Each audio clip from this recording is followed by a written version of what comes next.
welcome to the post-lunch session, and we are going to talk about the rural economy, the largest part of the Indian economy, but I think also most important part of the society.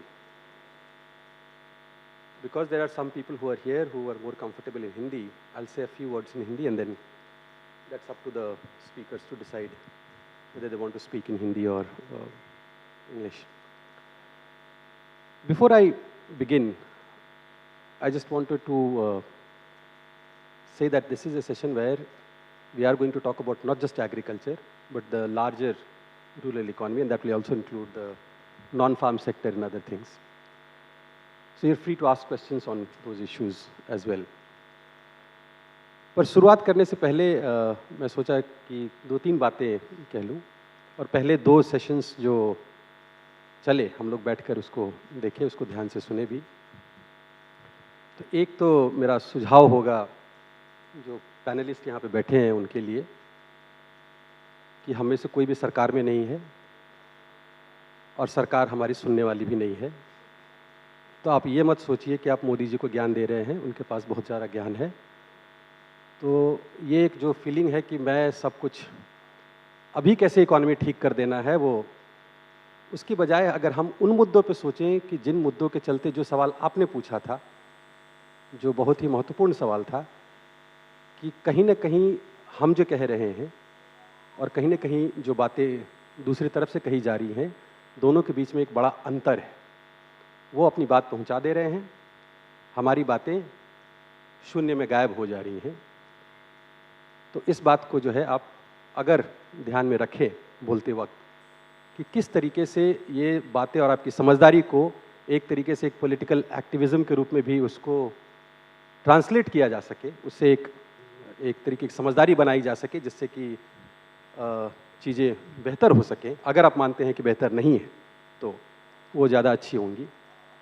दूसरा जो मैं कहना चाहता था, और ये सवाल जो आपने पूछा था कि आखिर जनता जब खुश है और बढ़ चढ़ के वोट दे रही है तो फिर समस्या कहाँ है, क्यों ये बहस हो रही है, क्यों ये डिस्कशन हो रही है और क्यों इन सारे मुद्दों पे हम चर्चा कर रहे हैं। कुछ पैनलिस्ट कह रहे थे कि बिना मतलब के सवाल क्यों पूछते हैं, इनइक्वालिटी अच्छी चीज़ है तो फिर आप परेशान क्यों हो रहे हो। पर मुझे लगता है कि एक महत्वपूर्ण सवाल है जिसको कि पैनलिस्ट को भी ध्यान में रखना चाहिए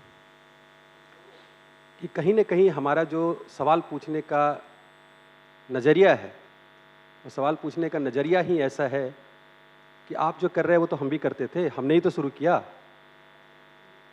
आप थोड़ी अच्छे तरीके से कर ले रहे हो। मतलब गाना तो वही है, एक लता मंगेशकर गा रही हैं और एक कोई और गा रहा है। जाहिर तौर पे जनता जो है लता मंगेशकर के सुनेगी। अब उसमें गाने की समस्या थोड़ी है। जो सवाल यही है कि जो नैरेटिव है, वो नैरेटिव आप में और उनमें कोई फर्क तो है नहीं। आप यही कह रहे हैं कि हमारे नैरेटिव को उन्होंने अच्छे से इंप्लीमेंट कर दिया, तो उसमें उनकी अच्छाई है कि उनकी बुराई है। तो कहीं ना कहीं हमें वो सवाल पूछना पड़ेगा कि क्या उस नैरेटिव में, जो निशा ने सवाल पूछा था वो बहुत ही इंपॉर्टेंट सवाल था, कि कहीं ना कहीं उस नैरेटिव में प्रॉब्लम है क्या, कहीं ना कहीं उस मॉडल में प्रॉब्लम है क्या। वो सवाल हम नहीं पूछ रहे हैं। हम ये कह रहे हैं कि नहीं, मॉडल तो ठीक ही है, हम जो करें वो करें, बात बराबर ही है। वो आधार लेकर आए, हम भी लेके आए, बात बराबर हो गया। अब उससे जो है वो सबको 6 मैसेजेस भेज दे रहे हैं तो इसमें प्रॉब्लम क्या है, या तो हम ही ने है। कहीं ना कहीं वो सवाल को, बेसिक सवाल को पूछना पड़ेगा कि कहीं ना कहीं हम जनता के उन सवालों को उठा पा रहे हैं कि नहीं उठा पा रहे हैं। ये सवालों को हमें निश्चित रूप से पूछना पड़ेगा और एक डिफरेंट पर्सपेक्टिव से पूछना पड़ेगा। और ये कृषि क्षेत्र में खास करके ज़्यादा मायने रखती है। अभी एक लंबा आंदोलन चला है, किसानों का आंदोलन, उसके पहले से भी आंदोलन चल रहे हैं। मध्य प्रदेश में गोलियां चली, बाकी जगह भी हुए, हर स्टेट में करीब करीब जो है वो किसानों का एक बड़ा आंदोलन चला है। पर अंत में बातें वहीं आकर नहीं रह जाती हैं कि चाहते तो हम भी वही थे, तो परेशानी किस बात की है। तो कहीं ना कहीं हमें उन चीज़ों को, उनके विचारों को सुनना पड़ेगा, उसकी समझदारी को बनाना पड़ेगा और हमें ये सवाल पूछने पड़ेंगे कि अगर सब कुछ अच्छा है, सब कुछ अच्छा था, और सब कुछ अच्छा हो रहा है तो समस्या कहाँ है? और वो समस्या जो है वो लोगों के गुस्से में नहीं है कि अरे मैं भी तो इससे अच्छा खेल सकता था, मुझे क्यों चांस नहीं दिया। इस मुद्दे से अलग हट के हमें ये सवाल पूछना पड़ेगा। और 3 मुद्दों पे मैं सिर्फ कहूँगा कि अगर हम केंद्रित कर पाएँ तो 2 मुद्दे जो है वो कृषि क्षेत्र से बहुत अच्छे तरीके से जुड़े हुए हैं, और वो मुद्दा है कि हमारा कृषि बदल रहा है और काफ़ी तरीके से बदल रहा है। किसान बदल रहा है, और किसान हम सबसे ज़्यादा समझदार है क्योंकि उसको उस किसानी से अपने बच्चों का पेट पालना होता है, और वो इस चीज़ को बहुत अच्छे तरीके से समझता है।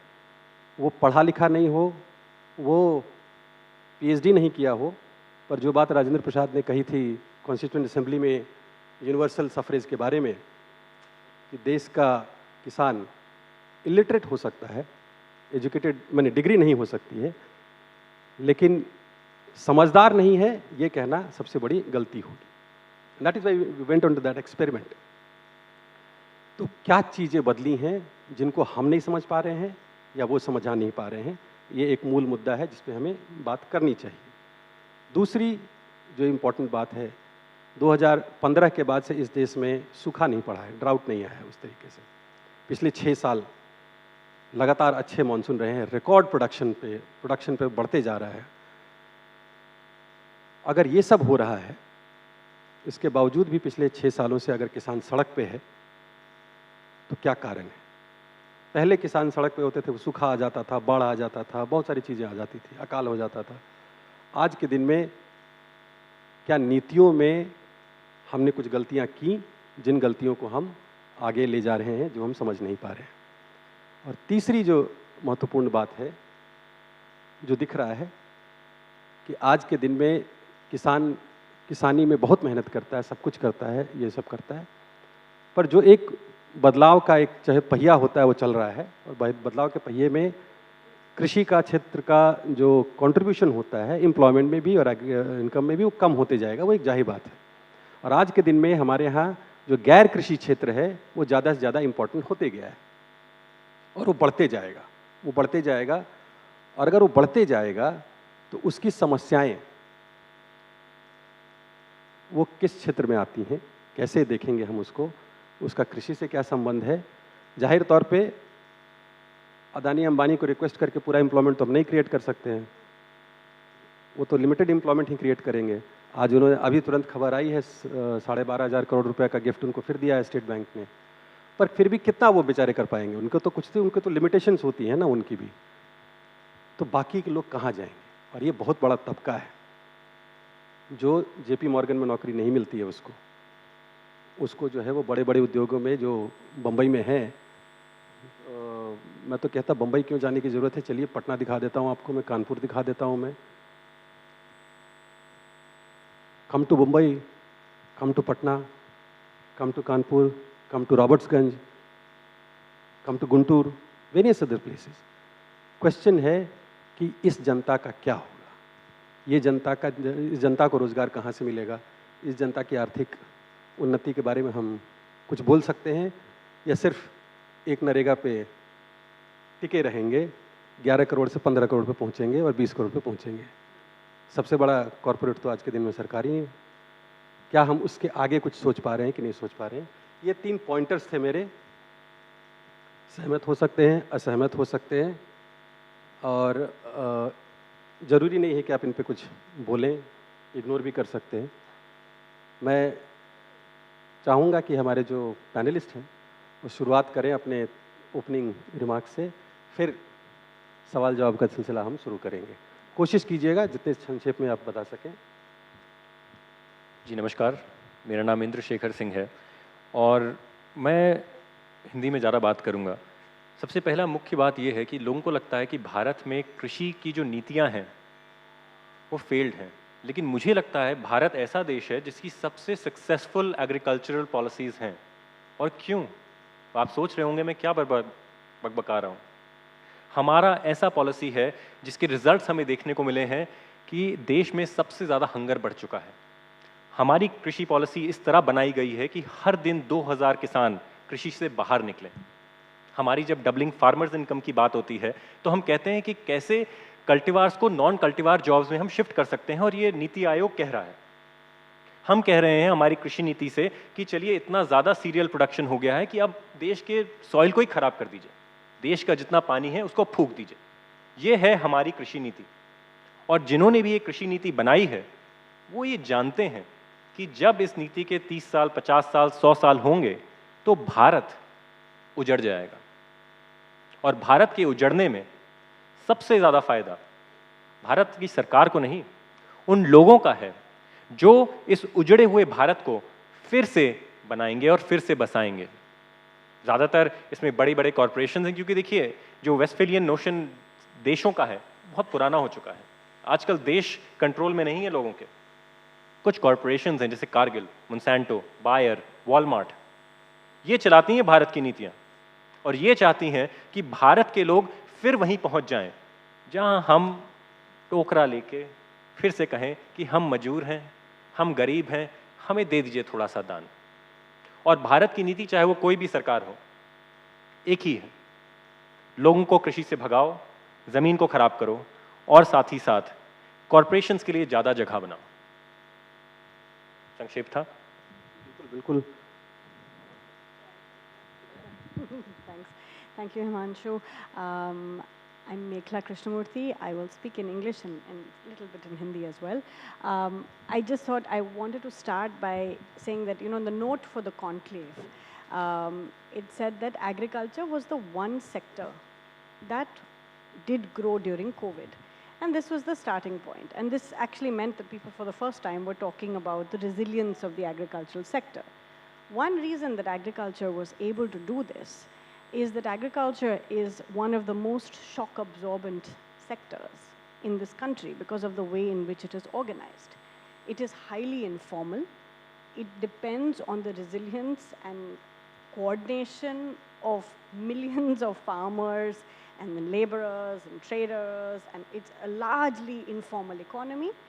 And this economy is used to absorbing repeatedly shocks. It is also one of the most extraordinary sponges that India has. It is very absorbent. So it is not surprising that it became the sponge to which people went back to and was able to absorb labor, right? So it is that sponge. To the last question, I think that Himanshu, you were also asking the relationship. Rural India has always been more than agriculture. And agriculture has always been more than rural. Because if you eat food, you are part of an agrarian system. It is a system that combines and connects producers, so production, the exchange, processing, distribution, and consumption. It is a vast, absorptive, complex sector. In COVID, with all the supply chain breakdowns, it showed you how it reorganizes itself.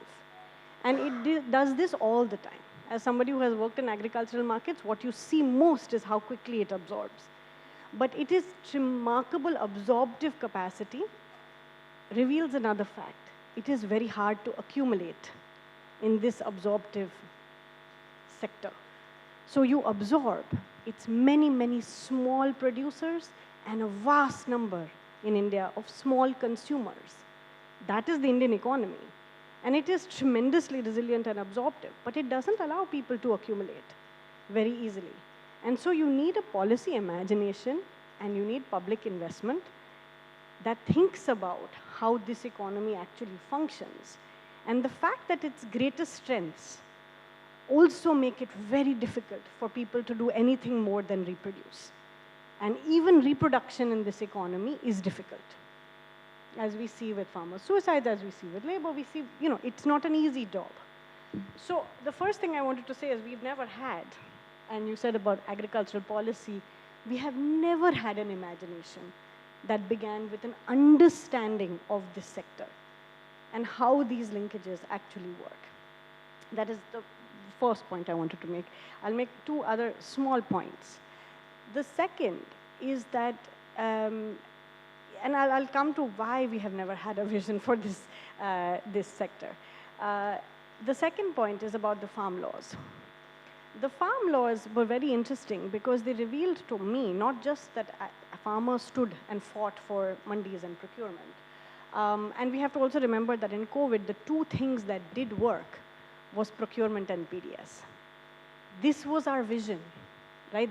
These were the old institutions. We procure wheat and rice and paddy, and we distribute wheat and paddy.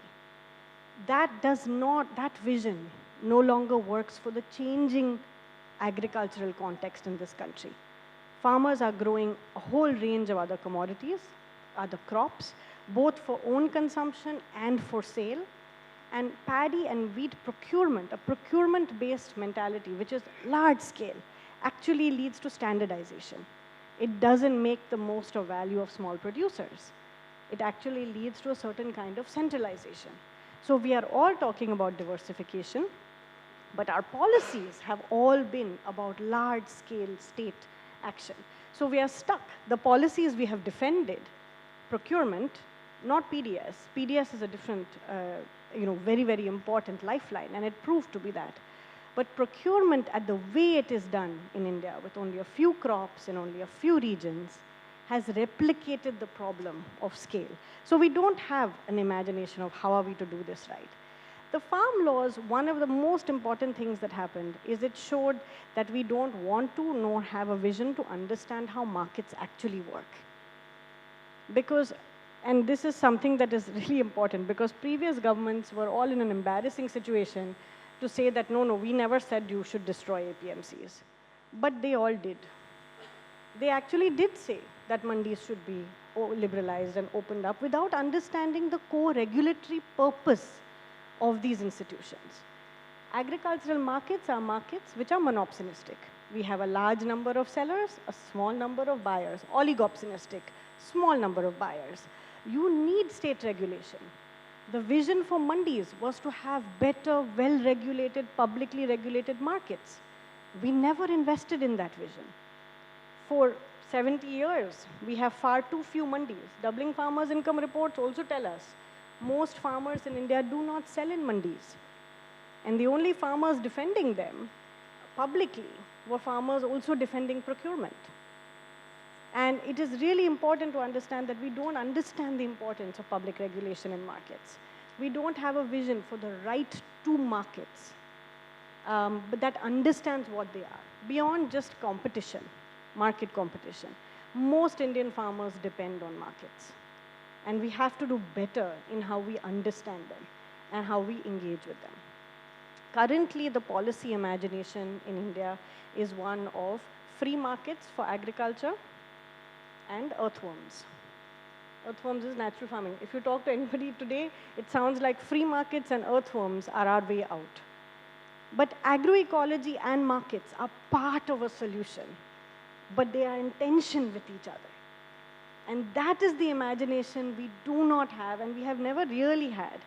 It is an imagination which sees agriculture as a driver of the economy, that sees investments in agriculture then leading to multiplier effects in the rural economy, where people will move out of jobs, move to other kinds of jobs, where diversification will happen through surplus sustained diversification instead of the distress-driven diversification we have in India today, where most farmers depend on their labor to make ends meet.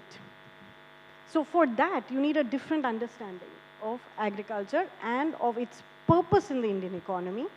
And just one last point with the Green Revolution is when we should have invested in those linkages, as farmers had surplus, we didn't. So many of those farmers who are today the uneducated, unemployed youth of rural agricultural families were also present in the protest. And we are not understanding this relationship between the agrarian and the non-agrarian within agricultural families. So this is very, very important that we have a vision for this. We understand the multiplier, the role that agriculture actually can and should play.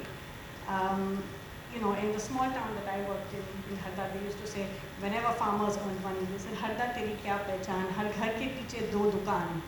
That retail, if you had a little money, you set up a shop. It depended on other people's consumption. It wasn't about investing your surplus in manufacturing, in production, in growth, in other kinds of industries. And this is why accumulation is so hard in this economy. So I'll stop here. I think we need a new vision for how we deal with the reality, starting with the really existing Indian agricultural economy. तो मैं ज़्यादातर हिंदी में ही बोलूँगा, लेकिन बहुत बड़ा challenge है. I'm trying to mix also some English challenge, भाषा के लिए challenge.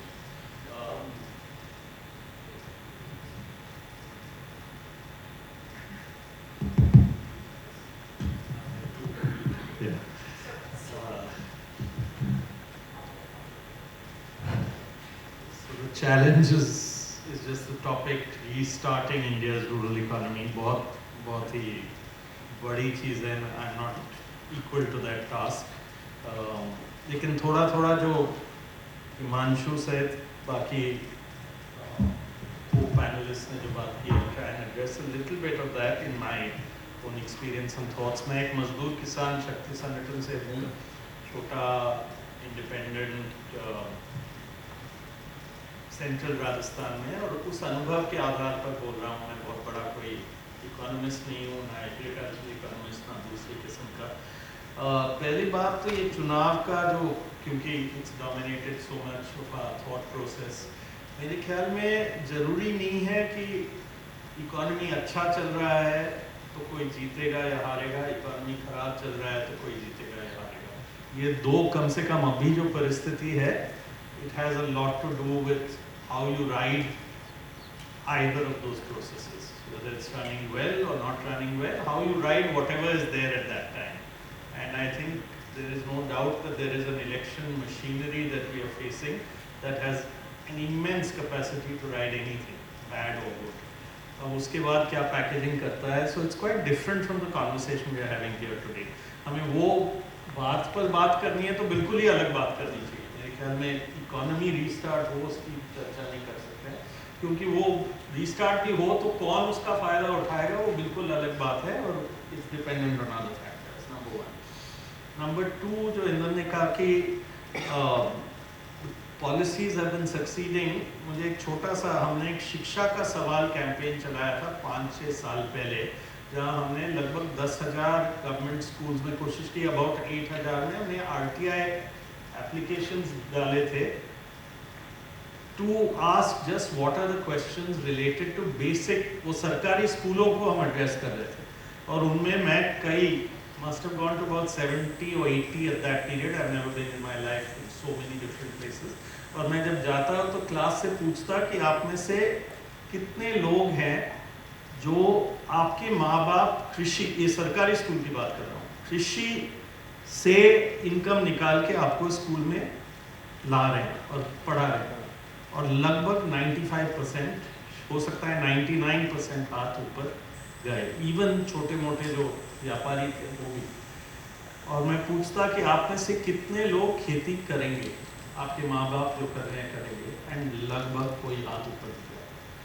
तो that's it's an irony that what is actually allowing them to come into whatever it is that they are coming, and it is everyone blanket कि इससे निकलो, however absorbent it may be, how much it's leading to survival, however else it is. The entire packaging is completely anti-agriculture in every possible way. और अभी time नहीं है कि उसके एक चीज़ में हम बारीकी में जाएं, except to say that कि ये farmers movement भी इतना वेरिड है. जो फार्मर्स है, मैं जिस इलाके में हूँ किसान, वो इतने अलग हैं जिन लोगों को हम सड़कों पर देख रहे थे, और वो भी सड़क पर आते जरूर, लेकिन उनके लिए वो थे जो कंज्यूमर्स थे पीडीएस के. और मैं ये कहूँगा कि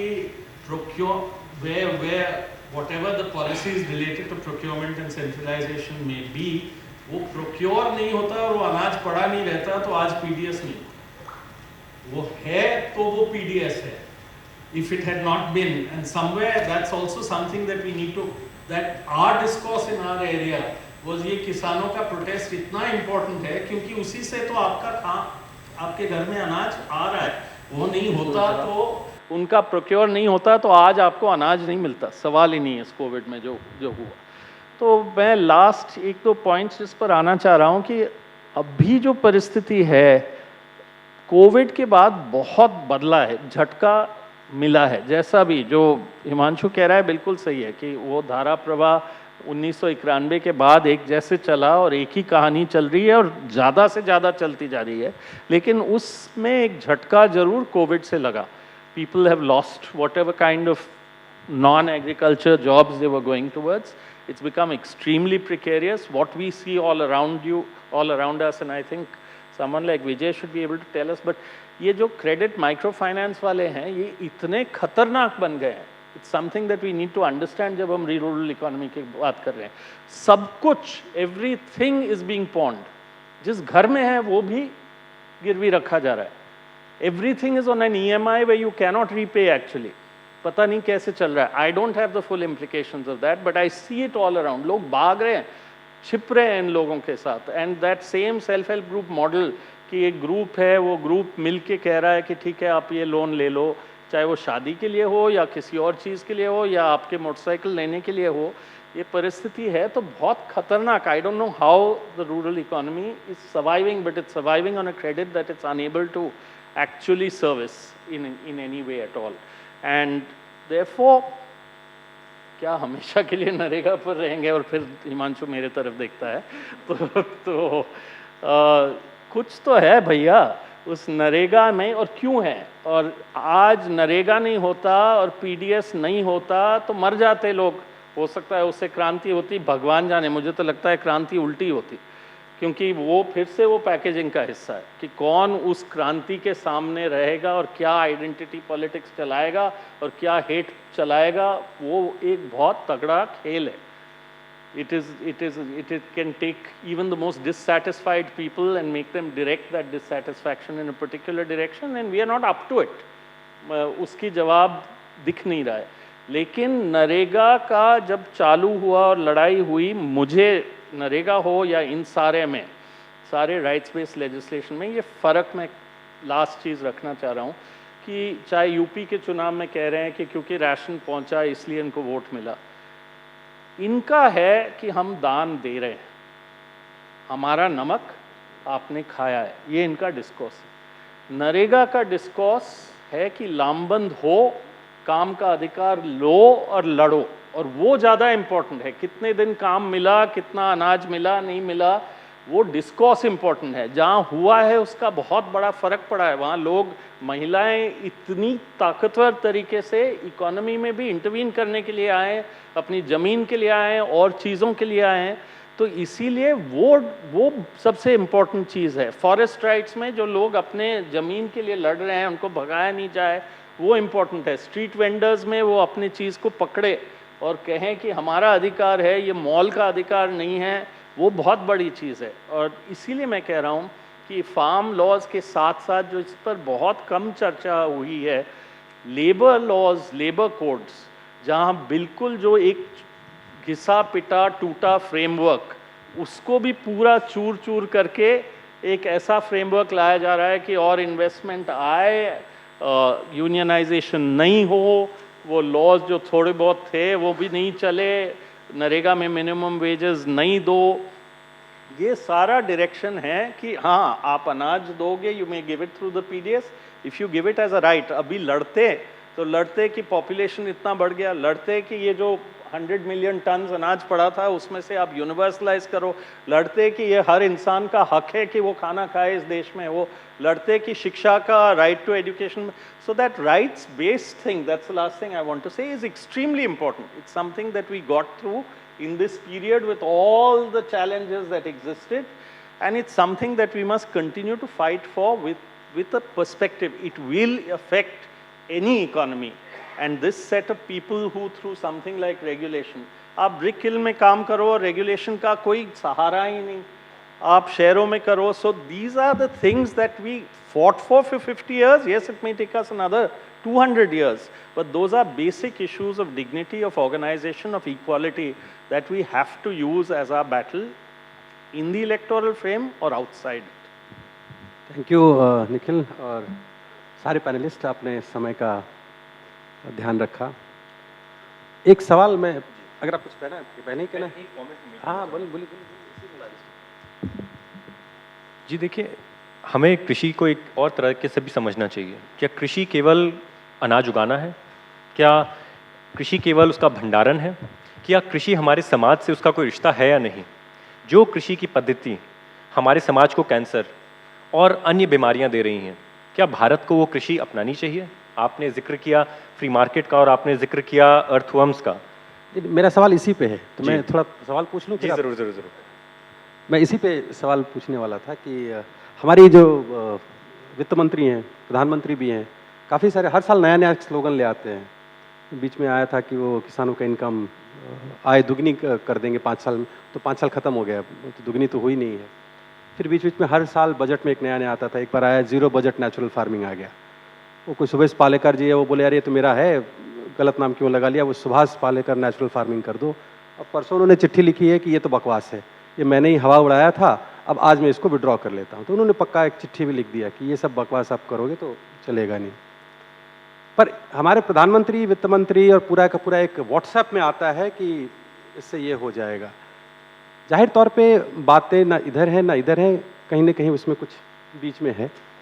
पर इसको मैं कॉन्टेक्स्ट में आपसे पूछना चाहता हूँ। कॉन्टेक्स्ट है हमारे पड़ोसी देश की कहानी, श्रीलंका में जो हुआ, और आज के दिन में वहाँ पे जो भुखमरी की स्थिति आई है। जो लोग कहते हैं कि हम एक तरीके से ग्रीन इम्पीरियलिज्म के शिकार हो गए, जिससे कि वहाँ पे जो है वो अचानक प्रेसिडेंट ने, जैसे हमारे प्रधानमंत्री ने डिमोनेटाइजेशन अनाउंस किया था, वहाँ के प्रेसिडेंट ने कह दिया कि अब आज के दिन कोई केमिकल इनपुट यूज़ नहीं होगा, और पूरा का पूरा प्रोडक्शन गिर गया। और उसके बाद से आज जो है अभी भी इकोनॉमिक जो है स्थिति ऐसी है कि 17-18 घंटे और लोग खाने नहीं मिल रहे हैं, राशनिंग चल रही है, बहुत सारी चीज़ें चल रही है। मेरा सवाल इन सारे से जुड़ता हुआ है कि आप ये 5 सालों में तरह तरह के अनाउंसमेंट हुए, जीरो बजट नेचुरल फार्मिंग हुई, ऑर्गेनिक फार्मिंग की भी बात हुई, सॉइल की बात हुई, फिर तरह तरह की बातें हुई, डबलिंग इनकम हुई, ये सब हुई। कहीं आपको लगता है कि पॉलिसी लेवल पे कहीं एक पॉजिटिव डायरेक्शन भी है? कहीं लगता है कि कहीं हम इसको दूसरे तरीके से सोचें तो हो सकता है चीज़ों को हम इम्प्रूव कर सकते हैं?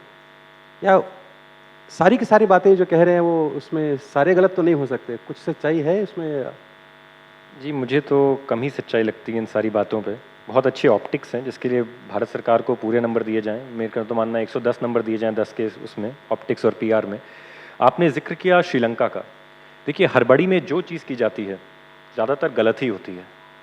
अगर एक पॉजिटिव एग्जाम्पल का बात करें तो मैं क्यूबा की बात करूँगा। जब ब्लॉकेड से वहाँ पे फर्टिलाइज़र जो है आना बंद कर दिया गया था, क्यूबा ने किस प्रकार से अपने आप को एक ग्रेडेड मैनर में बदला है एक जैविक या एग्रो इकोलॉजी वाले देश में।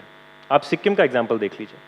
मैं जानता हूँ काफ़ी सारे जो लेफ्ट धारा से जुड़े हुए लोग हैं वो ऑर्गेनिक के बारे में इतना अच्छा सोचते नहीं हैं, लेकिन असलियत में सर सच्चाई ये है कि अगर आप खुद किसान हैं और खुद आप मिट्टी में काम करते हैं, मैं वैचारिक लोगों की बात कम कर रहा हूँ, हम में से कुछ लोग जो खुद खेती करते हैं, खुद के बीज बचाते हैं, खुद जानते हैं कि बाजार में जब किसान निर्भर होता है तो उसकी जो बचत है वो कभी उसकी जेब में आ ही नहीं सकती, वो हमेशा बाजार ले जाएगा। और जहाँ तक बात है आपके मिट्टी की और पानी की, देखिए पंजाब हम सबके सामने एक बहुत अच्छा एग्जाम्पल है। भारत सरकार की जो भी नीतियाँ थीं उससे पंजाब तो सेटल हुआ नहीं, लेकिन कनाडा और मेक्सिको, अमेरिका ज़रूर सेटल हो गए। पंजाब का जितना यूथ फोर्स था वो जाके कनाडा बसा रहा है। क्यों? कोई सवाल पूछे ज़रा इस बारे में। आप अमेरिका में देखिए कि किस प्रकार से जो अमेरिका की जो एग्रीकल्चर पॉलिसी थी, मैं बात कर रहा हूँ वर्ल्ड वॉर 2 के बाद में, वही सेम चीज़ें जो है भारत ने आज उठा के ले ली हैं वर्बिटम। एक रिपोर्ट थी an adaptive programme for agriculture, जिसको भारत सरकार ने डबलिंग फार्मर इनकम की तरह बिल्कुल उसका वर्बिटम कॉपी है। वहाँ पे ओपियोइड एडिक्शन हुआ, यहाँ पे स्मैक फैल रहा है। आपने बात की, कई लोगों ने बात करी है कोरोना वायरस के समय की काल की, क्राइम गाँव में बढ़ा है। मैं उत्तर प्रदेश से हूँ, आपको बता सकता हूँ स्मैक जो गाँव में दिखता नहीं था, आज गाँव में स्मैक लोग लेते हैं आप। और ये सीधा इंडिकेशन है कि एग्रीकल्चर फेल हो रहा है, सोसाइटी फेल हो रही है, और ये ख्याली बातें नहीं हैं। तो जब आपकी कृषि जो है एक ऐसी चीज़ उगा रही, मैं एक और एग्जांपल लूँगा इस बेवकूफ़ खेती का। पंजाब एक ऐसा देश या प्रदेश है जहाँ पे लोग चावल खाते ही नहीं हैं। आप गांव में जाइए, किसी गांव वाले से पूछिए भैया कितना चावल लगता है आपके घर में, वो बोलेगा 5 किलो साल का, और फिर भी पूरा पंजाब पागलों की तरह चावल उगा रहा है। ऐसा क्यों हो रहा है? तो जब आपने जो आपकी जो रीढ़ की हड्डी है उसको ही आपने फ्रैक्चर करके तोड़ दिया है, और अब आप अपने खाने के लिए किसान बाजार पे निर्भर है, तो क्या होगा उस बाजार उस किसान का, और क्या होगा उस देश का जो एग्री डॉलर के लिए खेती कर रहा है। एक ऐसा समाज जो पैसे के लिए खेती कर रहा है वो हमेशा भूखा रहेगा। और इसीलिए भारत में कितने सारे हमारे भारतवासी हैं, कितने बच्चे हैं जो भूखे सोते हैं, और ये एक असलियत है। इसलिए भारत सरकार ने भूख का जितना डेटा है उस सबको गायब कर दिया है। अब आपने बात की फ्री मार्केट की, ये कैसा फ्री मार्केट है? जहाँ पे किसान, जहाँ पे मीन्स ऑफ प्रोडक्शन जो है वो लिमिटेड है, लेकिन बाजार फ्री मार्केट है। तो ये तो एक फ्री मार्केट है ही नहीं। अगर आपने फार्म लॉस भी लाए तो खोल देते फिर लैंड सीलिंग भी, वो आप कभी नहीं खोलेंगे। तो ये खिचड़ी जो बना रहे हैं, इसमें सबसे ज़्यादा मुसीबत किसानों की है। और पंजाब, मैं फिर से कहूँगा, पंजाब के साथ जो ज़्यादतियाँ हुई हैं, पंजाब के किसानों के साथ जो ज़्यादतियाँ हुई हैं, आज वो पूरे देश में बाकी किसानों के साथ भी किया जा रहा है। जहाँ किसान अपनी खुद की दाल उगाता था, बाजरा उगाता था, मिलेट्स उगाता था, जो आज के अमीर खाते हैं, आज जो है आप अमीर घर में जाइए, वो आपको बाजरे की रोटी खिलाएंगे, और गाँव में जाएंगे तो लोग कहेंगे भैया ये तो गरीबों का खाना है। तो ये जो मॉडल है ना कि पहले पॉलिश दाल, सबने कहा भैया पॉलिश दाल खाइए, फिर पॉलिश दाल जब महंगी हो गई तो फिर टाटा आके बेच रहा है वही अनपॉलिश दाल 400 रुपये में। तो हमें कृषि को एक पूरे होलिस्टिक वे में सोचना चाहिए उसके बारे में। मेरा ये मानना है कि जो गलतियां लोग करते हैं उसको आइसोलेशन में सोचते हैं कि नहीं कृषि है, बाकी चीज़ें अलग हैं, ये गलत है। पानी से जोड़ना पड़ेगा, क्लाइमेट चेंज से जोड़ना पड़ेगा। जब हम जानते हैं कि हमारा अंडरग्राउंड वाटर ऑलरेडी 75% ओवरड्राफ्ट है। नॉम चॉम्स्की जैसे लोग जो उन पर विश्वास करते हैं, उन्होंने ये कहा कि भारत और पाकिस्तान न्यूक्लियर वॉर की मतलब उस पर एज पे आ जाएगा पानी के रिसोर्सेज को लेके। लोगों को ये भी मानना है कि जो चाइना ने घुसपैठ किया वो भी पानी के लिए, उसमें भी एक एंगल पानी का भी है, और ब्रह्मपुत्रा पे जो डैम बन रहे हैं वो भी पानी से रिलेटेड है। तो हम क्या इस कृषि को अफोर्ड भी कर सकते हैं? क्या हम ऐसी कृषि को अपना सकते हैं जो भारत को एक ऐसे काले मतलब खाई में धकेल रहा है, जहाँ से किसान तो क्या हम में से कोई नहीं उठ पाएगा? That was quite, and I think something which I think all people who are working in the rural areas will have to, at some point of time, have an opinion, right? This way or that way. We'll have to have an opinion. I think there is no point about it. I think, Mekhala, my question is related to something which is coming from here, because one of the issues that he is pointing out is this whole penetration of finance and large corporations in the agri-market space. And I think the farmers articulated it much better than any one of us, or in a sense, they saw the 3 farm laws as one package, designed to give free access to the corporate sector to do loot and plunder and whatever they didn't see it only as an issue of APMC or Essential Commodity Act or, for example, the contract farming. And they articulated it much better. And because their articulation was so good, and they were so convinced about that articulation, is the reason why they sustained the movement for so long. And I think that's something which was there. So I think somewhere, this whole issue of penetration and changing nature of agriculture in that sense is where I would like, because you have studied markets. So you know how it is not just a market in a sense, a simple regulated market that we're talking about, but a market which has multiple layers of it. And last question, which is kind of a TRP kind of a question, is what do you have to say about this whole demand of making MSP a guarantee? So, I mean, so I have 2-3 interesting points. I mean, I totally see what is being said. I do want to say agriculture is much more dynamic. It wasn't like हम पहले जैविक खेती करते थे and then it went into full-fledged chemical agriculture. Most farmers have done various things in between, and it has not been only government policy that has shaped how agriculture has changed, or गेहूं खाएंगे या this is very complex, and it's social and it's sociological and it's political. And so I think if we polarize into saying पहले लोग जानते थे कैसे खाना है, कैसे रहना है, and there was an ideal world, and अब तो सब बिगड़ गया है, I think we are not understanding the complexity of the change. So we should just, not to say that we cannot go back to a better policy, but that we should keep that in mind. It wasn't perfect at any point. There was plenty of negotiations that have been happening for a very long time. No, just to say that the idea that, but no, I take the point though, well taken. Just to go back to one point about Punjab, and this is important. The Green Revolution wasn't market-led, and it wasn't corporate-led. It was led by public investment. In the input side, it was deeply led by, a certain global consensus on certain kinds of seeds and technology and inputs. On the output side, it was actually led by public investment in procurement, which is what secured this huge PDS stock, which has given us this food security. So it was a complex negotiation, again, even there. Because we were looking at this security that you talked about also came out of that. And we mustn't forget that. It didn't just destroy Punjab's agriculture, it also gave us the largest food security system in the world. Now this is complicated and it's a system that we have defended globally. So we need to understand that the two are related. It wasn't just that we pushed a certain global package of green revolution, but we also did investments on the other side. And it is this role of public investment that we never understand. The green revolution was about coordination and public investment. It was about building good public institutions that sometimes sold a package that had all kinds of agroecological effects and that we did not think through enough the complexity of both nutritional security and agroecology. But we cannot do it without public investment. It will not happen with markets alone. It will need well-directed public support and investment to get to a new way of thinking. We can take the right lessons from the Green Revolution. Right now we take the wrong lessons. Even for millets, let's do what we did with wheat and rice for millets. We shouldn't do that. But what you do need are good institutions. You need good public science.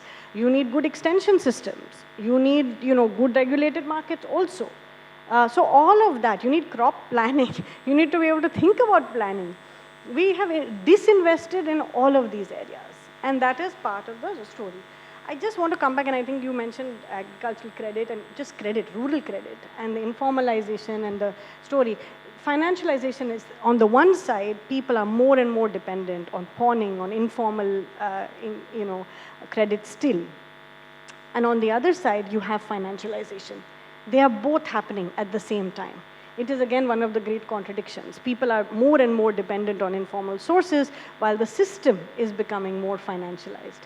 And I remember when I was doing my doctoral research, I spoke to one major multinational corporation who said, oh, Mekhala, the problem with India is not that we have too many barriers to entry, which was the APMC argument, that the monopoly is with the mandi, that mandi monopoly sanstha ban gayi. Well, he said, no, the problem is not that we have too many barriers to entry. The problem is that we have too few. What did he mean? In the US and in countries where you have large-scale, financialized, industrialized agriculture, the state protects large-scale corporate capital. It makes things easy for them by taking away small actors. He was very irritated that ये छोटे व्यापारी जो है, ये आपके दाल Miller है, आपके oil seed soybean factory वाले हैं, वो आकर खड़े हो जाते हैं मार्केट में और ये पूरा गेम बिगाड़ देते हैं क्योंकि ये low margin high volume business है. Large volume high volume low margin business में you want channel control. You want to control everything from seed to source to food, and you do this through finance, you do this through storage, you do this through infrastructure, and you do this through credit, and you do this through inputs. For a very long time, ABCD जो कहते हैं, the global ABCD is ADM, Bungi, Kargil, Dreyfus. और जब तक हमारी छोटी ABCD घूमते रहते हैं और सरकार इसको नहीं पकड़ती है, वो खुश नहीं रहते, बहुत गुस्सा आते हैं उनको. क्योंकि ये they want channel command. Now by mistake or by intention, we have one of the still most diversified small scale systems. How do we make this competitive? Not in a let's have market competition, but in a way that is viable to give people sustainability. So my fear is that we will make more barriers to entry. And part of the farm law story was that if you were serious about competition, you would have looked into antitrust, right? If you were serious about corporate competition, you know that corporates function by controlling markets. You would have had much better antitrust systems to catch corporate control. But we only have the Competition Commission of India. We have no interest in antitrust. We were not interested in actually seeing how the funds would flow and other things. So if you want to ever even go down that path and you are doing it with any seriousness, you would. So that was not the game. There was no seriousness in ensuring that there was greater competition in markets. It was about financialization. It was about corporate imagination. And the idea was that corporates would come and invest. The only thing that we can say is that in previous times, like in Bihar, where we thought that if we liberalize our markets, corporates would come, they don't come to the farm gate. Still, And that is because India still has too many small producers and too many small consumers. As soon as you become good at consolidating production and consolidating consumption, we will open ourselves out. So if policies are working towards that, and this is why FPOs are not an innocent solution. You can have FPOs as mainly procurement agents for corporates, or you can have FPOs as farmer producer organizations in the interest of farmers and their accumulation. We can't just say FPOs kar lo. Which is the way that you want to go? Okay. I think it's just a story in a sense, and this is what I have always been telling about. I think one of the best things that the UPA did was the right to information and NREGA and the Forest Right Acts. All of that happened within 1 year of UPA 1 coming to power. And they did reap dividends of that. I think it was historically the first time that a government, after 5 years of tenure, had increased its number of seats by 40-50%. When it came to PDS, they delayed it till the elections and that is why all the Labharthis are now thinking that it has come in this government rather whereas the act was passed. I think really the question is that what is the new challenge in terms of building a narrative? Not only because the Labharthis of PDS are now thinking that it has come as part of this government, that may be simply a coincidence. But say, for example, PM Kisan, which is giving you 6,000 rupees for not doing anything, comes to your account, whereas an average NREGA worker who gets 200 rupees per day has to work 40 days on an average, which is what they normally work. The average number of days worked on an NREGA worker is 40 days, roughly around that, to get 8,000 rupees. And here is a large number that number is equally big, that's around 11 crore, the same, started with 11 crores. So there is a population which is getting 6,000 rupees for doing nothing. And here is 11 crores who are toiling in the sun and because the wages are still at 200. But I think the real question that is there is what you talked about, the whole issue of rights. Because NREGA was not a dole. It was seen as a right and to empower that. Why is it that suddenly that whole thing is missed out? In the sense, the whole narrative is gone. In the sense, the whole right-based discourse, which started from 2004, is suddenly gone into this whole Labharthi business. So the shift from Adhikar, Haq, to Labharthi, where did that happen and what does it have any meaning for political mobilization? Yeah, so I think that is a battle between मतलब वो उन 10 सालों में भी वो एक संघर्ष था और वो दिख रहा था कुछ लोगों को शुरू से ये नरेगा एक डोल है, नरेगा में थोड़ा बहुत दे दो, जो दे रहे हो आप फेंक रहे हो इधर से, उसका कोई मतलब नहीं है। और कुछ लोग कह रहे थे कि ये काम के अधिकार का एक हिस्सा है और फॉरेस्ट राइट्स को उसी तरीके से देखने की कोशिश की।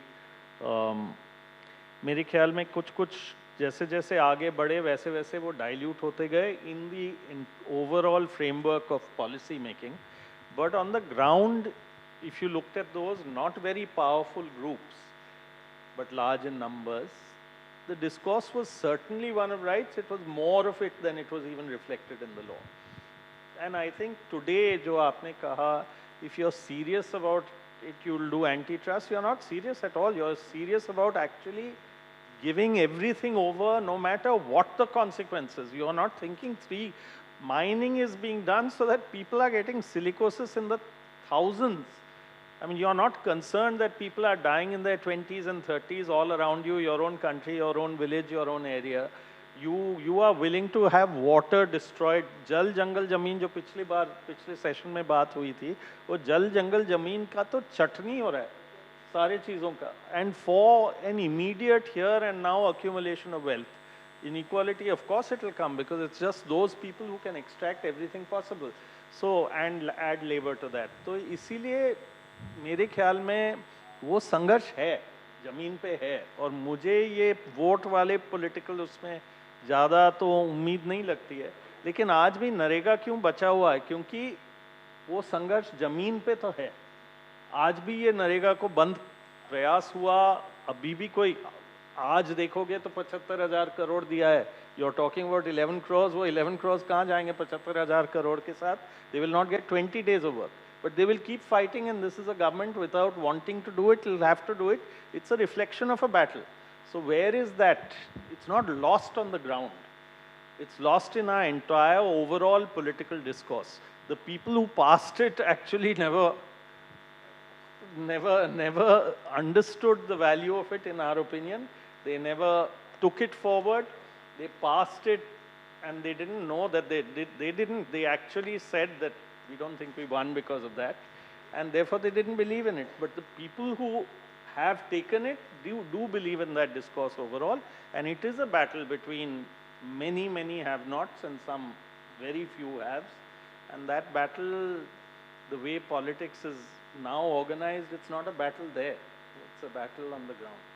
So I'm quite happy that the question answer session is going to begin before the warning bell. So I think the organizers are also very happy that he didn't have to ring the bell for the question answer to begin. So can I have questions to the panelists too?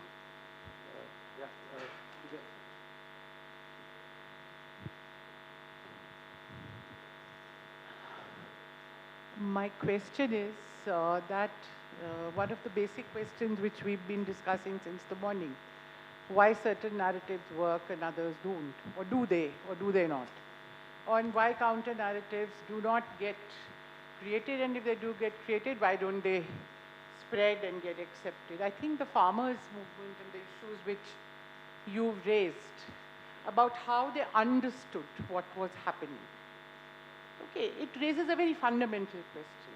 Without political parties going to them, in fact, rightly or wrongly, I didn't agree with it, but they took the line that they don't want to be touch any political party, partly because they were afraid of their movement then being sidelined as politically motivated.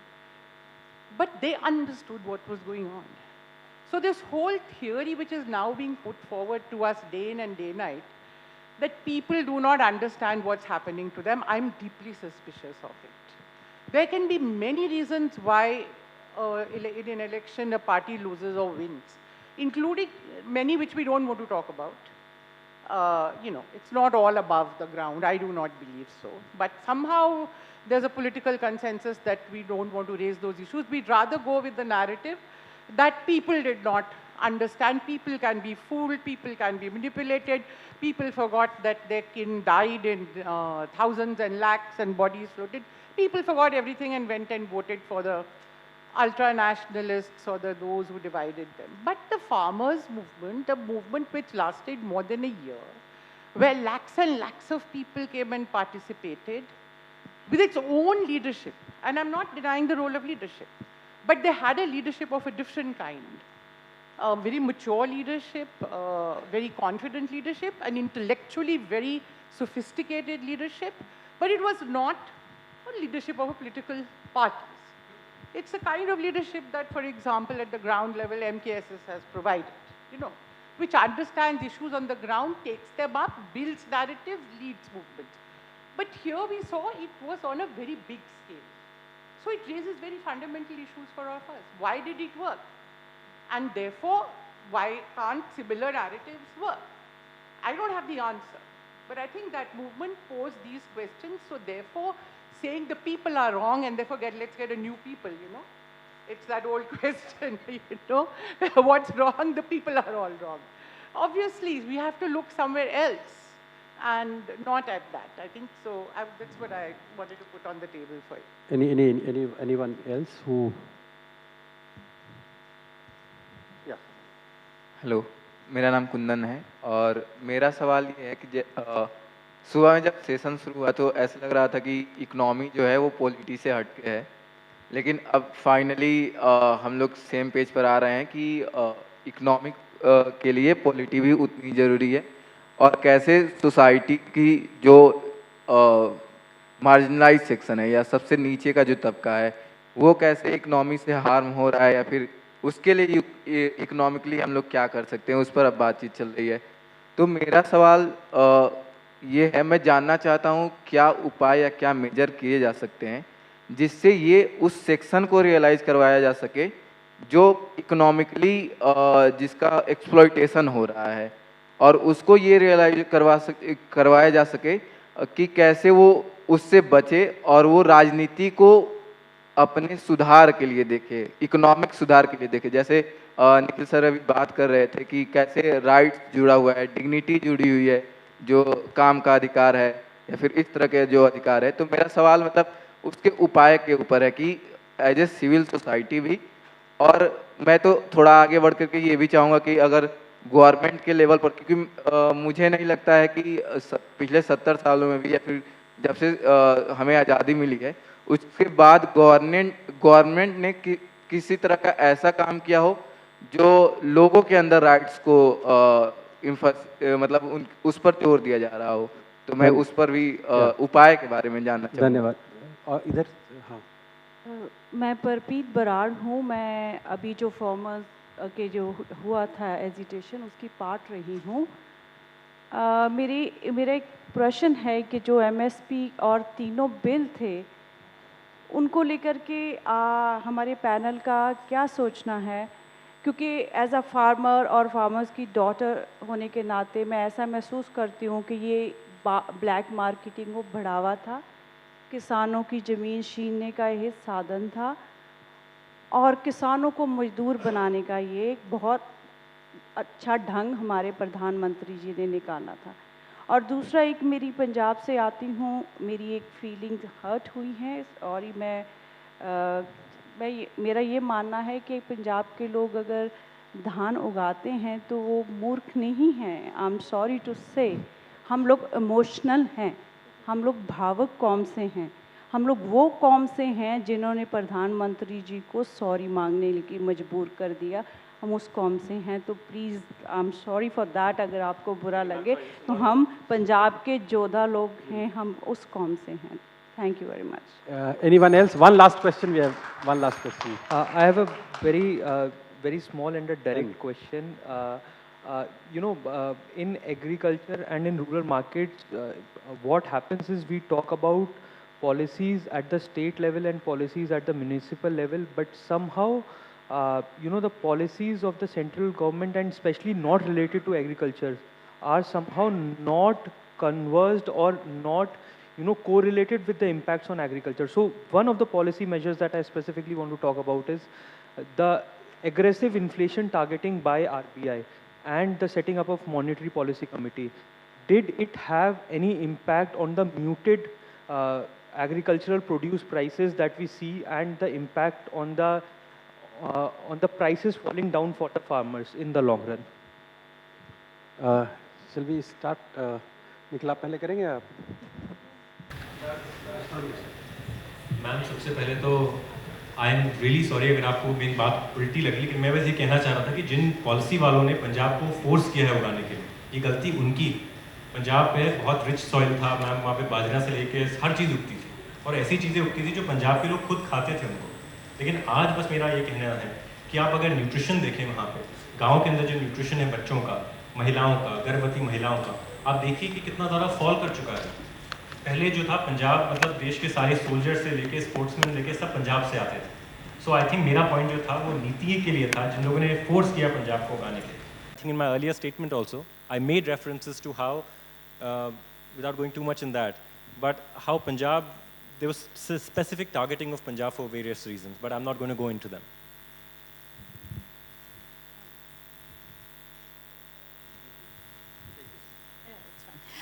But just to say, जो आप कह रहे थे धान उगाने की, it's also, Basmati, for example, it's a different story in Punjab. And it's an old story, and they are actually looking for a geographical index saying we used to have it for hundreds of years. So it's not, that's what I'm saying, Indian agroecology is more complicated. There was rice, there was paddy, it's not that there's no paddy, ever. But that doesn't, how much of everything was little. My point is that we have to be more, these are complex histories, and the whole food security movement was an important moment. There were decisions made. Now, I'm not saying it was the right moment, everything was correct. We know we're living with the legacies of Green Revolution now. But we need to be very sensitive and careful because the complexities of agroecology defeats all of us. None of us are experts when it comes to it. Even farmers learn their own histories again and again from, in the process. So just to say that there is a different story. And I wanted to just pick up on your question a little bit. And I think it's very interesting that it was the farmers of Punjab and Haryana and Western UP who stood up. There's a certain relationship with public systems. And it was an understanding, a deep engagement with public institutions. It's not surprising that these are states where the mandi system was invested in. These are states where you actually had extension systems working on the ground, where they have engaged with procurement dynamics for many years, where the state has showed up for them. Why, people would say, why are others not? And currently, बहुत सारे लोग कह रहे हैं कि 87% of farmers were with the farm laws. Many of them never go to mandis, never engage. So if you ask a farmer, if you have more buyers, will you not be happy? They may even say yes, but it doesn't mean they believe the buyer will come, or that the way to do it is not to have mandis, right? Or not to have better systems of procurement or other kinds of distribution. The thing is that these are states, and actually very interesting in Madhya Pradesh, this was a state which also invested in mandis. Karnataka, this is a state which also invested in mandis. These are farmers who get why certain things are important. But if you never invested in public systems, in Odisha and Bihar where we work, where farmers have never seen the state show up, they have never been to a regulated market, even though Odisha has one of the oldest acts. But paddy procurement, when it came to Odisha, farmers start demanding. Western Odisha Farmers Union starts demanding, right? You see mobilization. So one reason they understood is also because they had experienced years of certain kinds of investments which were being threatened to be withdrawn. In Bihar, the same thing did not lead to that kind of mobilization, and the reason it didn't is because farmers told us, हम कभी मंडी गए ही नहीं, गांव में बेचे हैं, गांव में बेचते रहे हैं, right? This is not because Bihari farmers don't understand the importance of public institutions, right? So you speak to them about schools, they have a very different story. And I remember in Madhya Pradesh where I worked, the importance of public schools. They used to say, hum sab class fellows hai. So one time the local Vidhayak came and there was a thela wala in the mandi and he said, yaar, kam aise karna padega. And I said, yaar, unke saath aap aise baat kar rahe ho. So he said, hamare class fellow hai.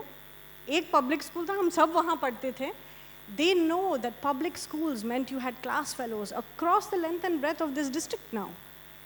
They understand the value, and I think we do not have a narrative for public institutions and public purpose because the Indian state for too long came up with some policies, some good, we did not invest. But people understand the value of the state. So I do think that somewhere we need a story about public purpose and public institutions, and that needs to be at the core of this narrative because people understand it absolutely, and they defend it daily, whatever is given to them. And they can also create these institutions very quickly. I have seen a state from no procurement move to full procurement in Madhya Pradesh, and the attachments and then the accountability follows, which is what NREJ, when it shows up, people fight. हाँ, तो मैं बहुत छोटे में बोलने की कोशिश करूँगा.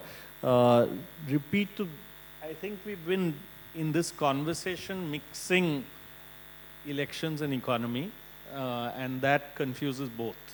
तो वो थोड़ा सा, क्योंकि हम दोनों बहुत important है और दोनों के बीच में एक रिश्ता है, लेकिन उस रिश्ते को explore करने के लिए ज़्यादा time चाहिए और कुछ factors के बारे में सोचना पड़ेगा और उसी पर concentrate करना पड़ेगा.